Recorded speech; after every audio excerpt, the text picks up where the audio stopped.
20 years ago, I gave a bowl of noodles to a boy on the street out of kindness. Little did I know that small act of kindness would bring me his full support when I faced trouble 20 years later. That day, several struggling customers came to my noodle shop. The man in front asked right away if the noodles were free, but judging from their clothes, they didn't look like people who couldn't afford a meal. So I said only those who were truly desperate could eat for free, an older woman nearby explained. They had spent all their money treating a child's illness and hadn't eaten in 3 days. Seeing my hesitation, she knelt down and begged me for a bowl of noodles, kind-hearted as I was. I believed her and agreed to make them a meal after they sat down. I went to the kitchen to prepare noodles, but this simple act of kindness would later be repaid with betrayal. After eating, the woman praised how delicious my noodles were, then awkwardly asked if they could keep coming back. The man tried to stop her from saying more, but seeing their situation, I said they were welcome to come by any time. Hearing this, they were moved to tears, said they'd never forget my kindness. I simply said everyone faces hardships, and I was just doing what I could. Then I told them to rest while I cleaned up in the kitchen, but as soon as I stepped into the back, the woman completely changed her tone. From that day on, they took advantage of my kindness, eating free noodles for 3 whole months. Then one day, the woman came in with a large group.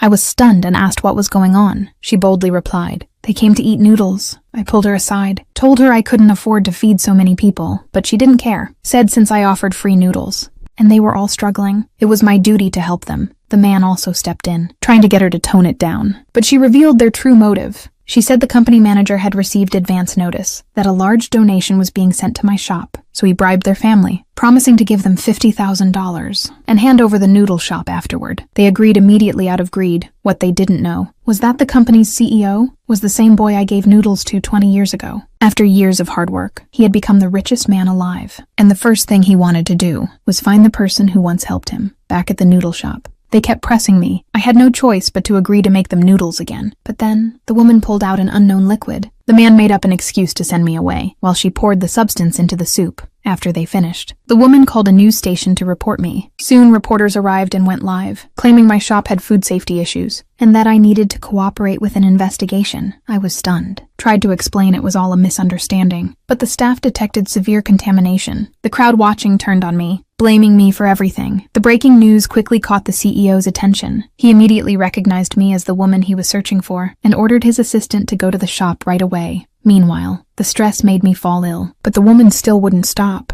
She even took the emergency money I needed for treatment. I tried to leave, but they refused to let me go. She rallied the crowd, told them to smash the shop, so I couldn't harm others again. The crowd charged in, wrecking the noodle shop. I rushed to protect my shop's sign, but the woman wouldn't stop. She grabbed a stick, and at that critical moment, the CEO appeared just in time.